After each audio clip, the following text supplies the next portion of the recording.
Tox, c'est Antox et bienvenue dans cette nouvelle vidéo consacrée à la critique du deuxième opus de Saw, donc Saw 2 bien sûr. J'ai fait la critique du premier Saw la semaine dernière, n'hésitez pas à aller checker si jamais ça vous intéresse. Nous passons donc à la présentation, il s'agit donc de Saw 2, un film d'horreur thriller sorti en 2005, donc un an après le premier. Cette fois-ci il a été réalisé par Darren Lee Bousman, je pensais que c'était James Wan mais apparemment non, donc j'étais assez surpris, quoique pas spécialement désagréablement surpris, j'y reviendrai dans la critique, qui a entre autres réalisé pas mal de Saw en fait, notamment donc ce deuxième opus mais également le 3 et le 4, ainsi que Saw 9, donc ça s'appelle Spiral. Il a aussi réalisé d'autres films et c'est surtout pour ces films là que moi en tout cas je le connais, et j'étais d'ailleurs très surpris parce que je savais pas du tout que c'était lui qui avait réalisé ces films là. C'est une très bonne surprise en tout cas pour ma part. Comme d'habitude ça a été écrit par Leif Whannell, donc exactement comme le premier, donc c'est celui qui interprète Adam, je le rappelle, et Darren Lee Bousman lui-même, donc le réalisateur, a également coécrit ça avec Leif Whannell. Au casting, comme d'habitude, Tobin Bell qui interprète bien évidemment Jigsaw. Il y a également Donnie Wahlberg qui interprète donc Eric Matthews, le protagoniste principal, qui est très connu entre autres pour avoir joué dans Saw 2, 3 et 4, ainsi que Sixième Sens que je n'ai pour ma part jamais vu, mais en tout cas je sais que c'est un gros film. Et également Shawnee Smith qui interprète Amanda, qui était aussi l'actrice qui interprétait Amanda donc dans le premier film, donc elle est revenue avec un rôle beaucoup plus important. Elle d'ailleurs elle a été aussi connue pour jouer dans Armageddon, dans The Grudge 3, donc encore une fois gros casting en approche. Cette fois-ci le budget s'est étendu à 4 millions de dollars, donc plus de 3 fois plus de budget que pour le premier film, et ça se ressent énormément. Pour passer donc au synopsis, je vous lis donc le synopsis que j'ai rédigé. Eric Matthews a des difficultés à gérer sa vie. Entre ses problèmes de divorce, le surmenage de son travail et son fils Daniel embarqué au poste de police, il n'a pas une vie facile, d'autant plus qu'il est agent de police. Pourtant, sa vie va basculer quand il découvre son fils impliqué dans un jeu sordide du tueur au puzzle. J'espère donc que mon petit synopsis a fait son café et que c'est efficace, que ça vous aura donné envie d'aller voir le film si jamais ce n'est pas le cas. On va passer donc maintenant à la critique sans spoil, et comme avec le premier film, l'histoire est le plus gros point fort. Maintenant il y a, on va dire, 3 gros points forts, mais pour moi l'histoire c'est clairement le plus gros point fort de ce deuxième opus, qui a un énorme step up par rapport au premier. Le premier nous posait les bases donc de l'univers de Saw, le deuxième le développe et le pousse beaucoup plus loin. Le jeu a pris une toute autre ampleur, là où on avait une seule pièce où c'était un huis clos dans le premier film, là c'est un jeu qui s'étend sur limite toute la ville. Il est beaucoup plus grand, beaucoup plus important également, et c'est une excellente chose. J'aimais quand même une petite réserve par rapport aux certains éléments en fait qui sont très hasardeux. Bien sûr que le scénario est très bien ficelé, ça je ne le remets pas du tout en question. Par contre, on va pas se mentir, ça s'est quand même joué à un fil, car si certains éléments étaient mal placés, parce qu'en fait si tous les éléments étaient bien placés, étaient placés tous correctement, si jamais ça n'était pas prévu dans le plan, si s'était passé quelque chose qui bouleversait en fait le plan du tueur au puzzle, ça aurait posé d'énormes soucis. Après peut-être qu'il se serait adapté, je sais pas, mais là en l'état ça aurait pu poser pas mal de problèmes. J'y reviendrai bien évidemment dans la partie avec spoil. Sinon le film, le deuxième point positif, c'est qu'il a été très bien réalisé. J'avoue que le petit Darren, j'ai été extrêmement content que c'était lui qui l'a réalisé, parce qu'il était très bien. Il a fait exactement comme James Wan, dans le sens où il n'a pas sali la réalisation de James Wan, il a toujours conservé un petit peu la patte de James Wan, mais en ajoutant quand même quelques trucs, notamment dans certaines transitions. Tout était parfaitement clair. Il y a quand même un petit passage qui aurait pu être un peu plus explicite, mais ça reste encore une fois du micro détail, limite on s'en fout en fait. Le montage aussi qui a été encore une fois extrêmement dynamique. Ils ont conservé toujours ces petites phases d'accélération, moins quand même, ils l'ont moins utilisé que dans le premier Saw, ce qui n'est pas une mauvaise chose parce qu'ils l'ont un petit peu remodelé, notamment avec des cuts brusques en montrant des plans alternés, ce qui montrait en fait quelque chose de beaucoup plus choquant, de beaucoup plus dur. Et j'ai trouvé que c'était plus efficace. Appuyé en plus par le sound design qui est très bien géré, exactement comme dans le premier opus. D'ailleurs, j'ai beaucoup aimé le jeu de montage sur justement les deux situations, puisque dans ce deuxième opus, nous avons deux jeux qui se jouent. On en a deux pour le prix d'un. Il y a deux jeux en parallèle et le fait que ça a été extrêmement bien mélangé au montage, c'était très bien géré. Comme je l'avais dit, le sound design et même la musique mettent extrêmement bien dans l'ambiance, exactement comme dans le premier Saw. Sauf que la musique est pour moi un poil plus intense que le premier. J'ai trouvé que la bande sonore était un peu plus travaillée, même si j'émets encore une fois une petite réserve sur un choix musical d'une certaine scène que j'y reviendrai bien évidemment dans la partie avec spoil. Mais c'est vraiment très léger. Encore une fois, c'est limite une crotte de nez dans cet océan de bonheur. Par contre, ils ont conservé également le problème des slow motion qui saccadent, hein, alors que le film, bon, il était encore une fois, c'est un film de 2005, donc ça a été fait seulement un an après. Mais bon, voyant le budget qui est aussi important, c'est dommage de conserver cette petite erreur technique qui aurait pu être encore une fois très facilement améliorée. Bon, il y a moins d'accéléré comme je l'avais dit, mais malheureusement quand il y en a, ça se voit quand même un petit peu. Aussi, ce deuxième opus, contrairement au premier, il n'y a pas l'art de montrer sans montrer, bah, c'est complètement alambiqué, puisque là on passe dans le gore mais à l'état pur. C'est là d'ailleurs où ça va commencer à être qualifié en tout cas de torture porn. C'est à partir donc de cet opus. Là cette fois-ci on te montre tout, hein. Il n'y a pas de petites techniques de réal histoire de couper certains passages un peu trop gore ou quoi. Non, là on te montre absolument tout, ce qui rend en fait les scènes extrêmement spectaculaires. En fait on passe plus dans le sensationnel du coup que par rapport au premier opus, même si on n'est pas autant dans le spectaculaire que dans les suites, hein. Bien évidemment ça reste que le premier, on va dire, de la saga qui fait ça. Encore une fois, c'est toute proportion gardée, mais ça reste extrêmement choquant, en tout cas quand tu n'y es pas habitué, et à l'époque en tout cas c'était extrêmement choquant et c'était ça qu'on kiffait. En tout cas moi c'est ça que j'ai beaucoup kiffé. Et bien sûr la fameuse scène finale qui va vraiment être repris dans tous les films, hein, je pense. En tout cas dans les 6 premiers, ça c'est une certitude, puisque à chaque fois le twist final fait à chaque fois le taf. Sans perdre plus de temps, nous allons partir du coup sur la partie avec spoil, et j'ai envie de commencer directement avec la scène d'ouverture. J'ai beaucoup aimé la présentation en vue subjective.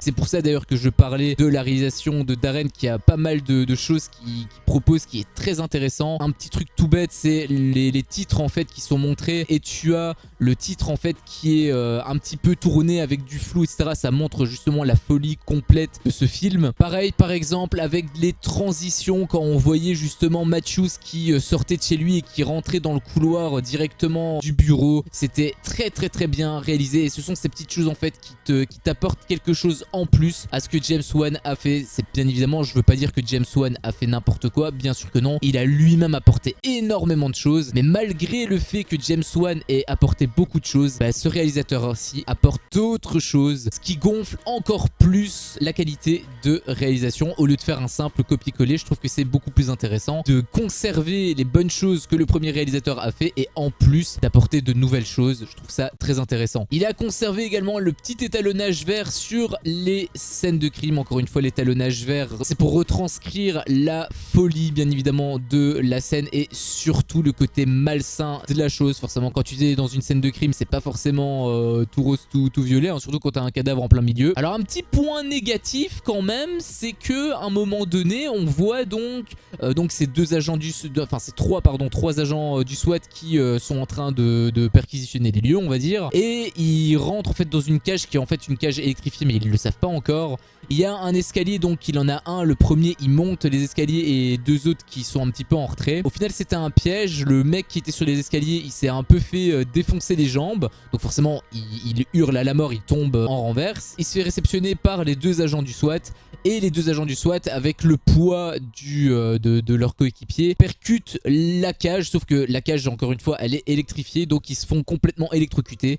Et c'est là où je me suis posé la question, est-ce que c'est normal que les deux agents soient électrocutés, mais pas le troisième, celui qui a poussé les autres? Moi je pensais que le courant était un petit peu lié par rapport à tout le monde. Encore une fois, je suis pas électricien, donc je sais pas, je suis pas certain de ce que j'avance, hein, mais ça me paraît quand même un peu bizarre qu'il y a que les deux qui soient électrocutés et pas le troisième, quoi. Ça m'a semblé un peu louche. Puis on repart sur un gros point positif, et c'est ça vraiment que j'ai surkiffé dans ce film, c'est que cet opus prend une autre dimension quand on voit qu'il y a deux jeux en un, en fait. Tu as Matthews qui découvre que son fils fait partie d'un autre jeu, et en fait tu as deux jeux en même temps. Tu as le jeu de Matthews qui est plus psychologique, et tu as le jeu du fils qui est plus horreur et en même temps brutal, en fait. Et c'est ça que j'ai trouvé absolument incroyable dans cet opus, c'est que tu as deux jeux en un et tout est absolument cohérent. C'est magnifique. Pour revenir avec les points positifs du réalisateur, et je pense que ça va être le dernier que je vais donner, c'est la fameuse transition pour simplement présenter le danger, où en fait tu as le mec qui était en train de regarder à travers l'œillet, bah automatiquement il s'est fait tirer une balle directement dans l'œil, donc on voit, on retourne, et justement c'est ça en fait qui était ultra pertinent, parce qu'il a dynamisé la scène mais de manière admirable. Un autre point positif que j'ai plutôt aimé, c'est que chaque personne ont un jeu à lui avec leur démon quelque part, notamment par exemple avec Obi. Et j'ai beaucoup aimé également le fait que chaque scène apporte quelque chose de nouveau. Par exemple avec Obi, ce qui a été révélé, c'est qu'en fait c'était lui le kidnappeur, donc on ressentait une réelle tension au niveau du groupe. Tout le film est découpé comme ça, ce qui fait que tu as tout le temps quelque chose, tu apprends toujours quelque chose. En fait tu t'emmerdes jamais, c'est ça qui est incroyable, c'est que le film il dure 1h30, mais sur cette heure 30 tu t'emmerdes jamais, tu as plein d'infos tout le temps, mais tout est parfaitement clair à chaque fois qu'on te voit un truc. C'est compliqué mais en même temps c'est facile à comprendre, et bien évidemment avec la fin, quand tout est révélé, tout se débloque, et bah forcément ça fait son petit effet. Alors un point par contre négatif que j'ai pas trop aimé, c'est que certains plans étaient flous. Au début je me suis demandé si c'était un problème, simplement ils avaient utilisé une autre caméra et l'autre caméra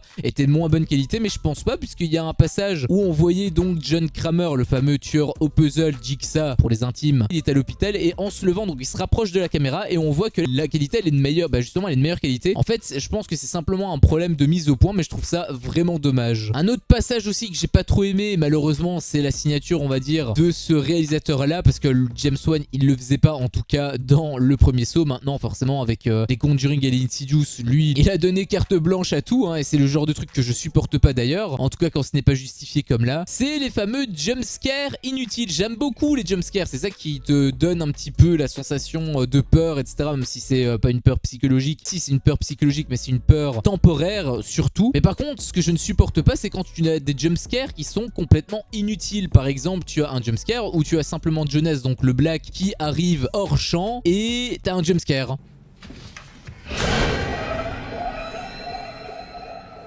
Il y a une autre porte.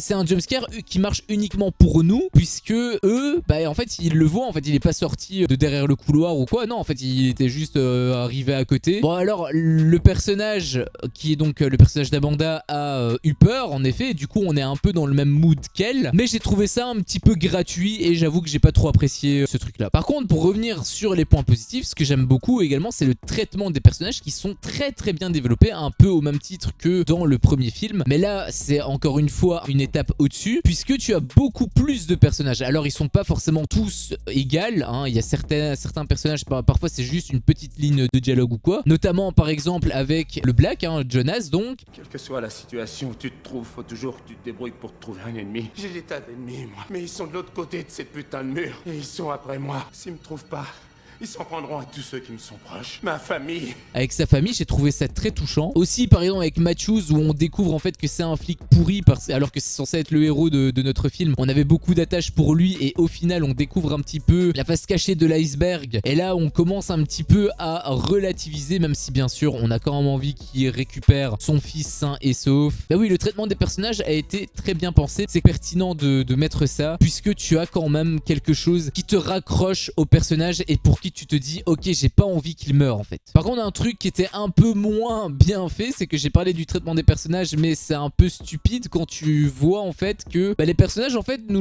nous l'ont jamais présenté mais directement. En fait ça a été présenté mais de manière indirecte grâce notamment à Daniel en fait qui quand il se passait quelque chose il donnait son nom. Par exemple Jonas il avait dit Jonas, mais sinon on l'avait jamais entendu avant. Pareil avec Xavier en fait, donc c'est le gros bonhomme méchant. Le gars on connaissait pas son prénom et en fait c'est uniquement parce que Jigsaw avait mis, enfin le tueur au puzzle en français lui avait adressé un petit mot qu'on a découvert son nom. Sinon en fait il y a certains personnages, j'avoue que je me souviens même plus par exemple de la meuf, la latina un peu sexy, je me souviens même plus comment elle s'appelle en fait. Et ça j'avoue que c'est quand même un petit manque. Donc pour revenir sur le petit passage que j'avais mis d'ailleurs en point négatif, mais globalement je pourrais le mettre un peu en point neutre quelque part, c'est pour donner quelques exemples. T'as Amanda qui trouve une trappe et en fait elle voit en fait que c'est une trappe parce que tu as le sang donc de Jonas qui coule, sauf que il y a un petit renfoncement par rapport au niveau de la trappe et c'est ça en fait qui délimite la trappe et c'est pour ça qu'elle en est venue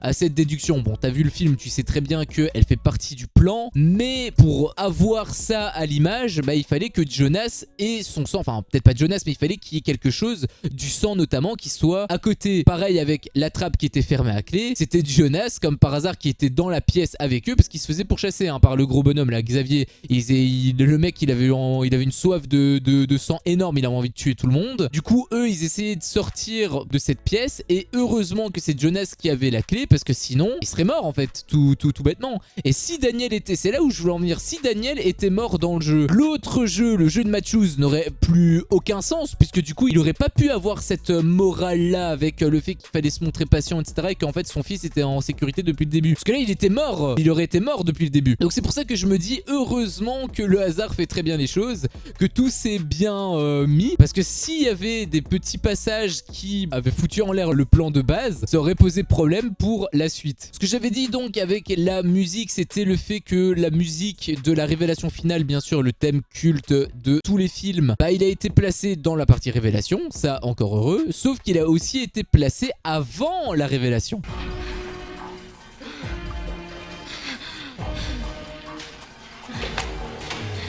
Donc il a été placé 2 fois et quand j'ai vu ça je me suis dit mais c'est déjà la révélation, alors qu'en fait non, c'était pas du tout la révélation et j'ai été surpris de ça, désagréablement surpris du coup parce que moi je me suis dit cette musique là c'est la musique emblématique des révélations, quand t'as cette musique c'est une révélation, sauf que là t'avais cette musique mais ce n'en était pas une, donc j'étais quand même assez déçu qu'ils aient utilisé cette musique là, même si ça colle parfaitement à l'ambiance, il n'y a aucun problème. Et ils auraient pu mettre une version remixée ou simplement une autre musique, ça aurait fait tout aussi bien le café je pense. Et dernier point qui est également un point négatif, on se termine sur une mauvaise note quelque part, même si je vais arriver dans la partie conclusion, ne vous inquiétez pas, c'était quand même un très bon film. C'est le fameux dézoom de fin où en fait on voit que c'est un dézoom qui a été fait en post-prod puisqu'on voit les bords noirs. Alors c'est peut-être encore une fois un effet de montage que le réalisateur avait placé pour avoir un sens artistique, peut-être, probablement, je ne sais pas, mais j'aurais préféré avoir simplement un dézoom classique, en fait un travelling arrière, tout bêtement, où il aurait peut-être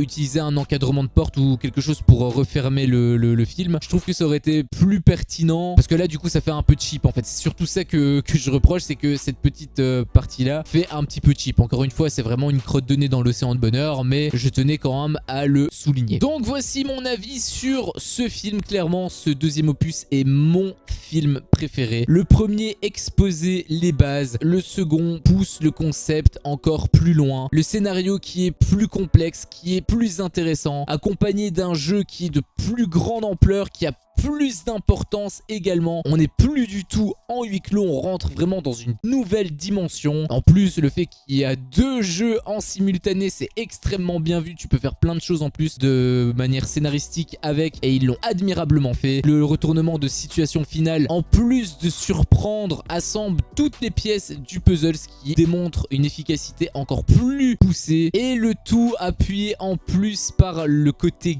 gore du film, le fait qu'on voit tout, on voit voit les morts, il n'y a plus rien qui est censuré. D'ailleurs, ça a été le tournant de la saga puisque tous les autres films vont se baser sur ça et ça va être un peu même la marque de fabrique des Saw. Quand on parle de Saw, généralement, tu penses à Boucherie, bah, c'est clairement ce film-là qui l'a établi. C'est vrai que j'avais pas donné mes notes d'ailleurs concernant le premier film, mais pour donner une note maintenant, ce qui est un peu con, mais pour donner une note maintenant sur le premier film, je lui mettrai un énorme 18 sur 20 parce qu'il est absolument génial. Je peux pas lui mettre la note maximale de 20 sur 20 parce que pour moi la note de 20 sur 20 signifierait que tout le monde kifferait le film et tout le monde ne kiffe pas les thrillers ni les films d'horreur. Le 20 sur 20 pour moi n'existe pas et le 19 sur 20 c'est parce qu'il y a quelques petits détails qui auraient pu être, notamment des facilités scénaristiques en fait, qui auraient pu être évitées et c'est pour ça qu'il est entre guillemets pénalisé. C'est une très faible pénalisation mais il est un petit peu pénalisé par rapport à ça. Par contre le second opus je lui mets un gros 19 sur 20 et c'est encore une fois uniquement parce que je ne peux pas lui mettre le 20 sur 20. Ce n'est donc pas pour rien que c'est mon saga, c'est mon Saw pardon préféré. Je reverrai par rapport au 3, au 4, au 5, enfin par rapport à la suite parce que les suites je les ai adorées je pense au même titre que le premier, mais c'est vraiment le deuxième opus qui est pour moi un tournant majeur et pour moi il a révolutionné complètement la saga et c'est pour ça que pour moi il mérite totalement son 19 sur 20. Sur ce, cette vidéo s'achève ici. Si mon contenu vous a plu, faites-le moi savoir en me laissant un énorme pouce bleu. À chaque fois que je vois ça, je vois que mon contenu plaît et donc moi ça me motive à continuer. Si t'es pas encore un peu tox, qu'est-ce que tu attends pour me défoncer ce gros bouton rouge? N'hésite pas à activer la cloche pour ne rien louper et je te dis à la prochaine pour une prochaine vidéo. Ciao.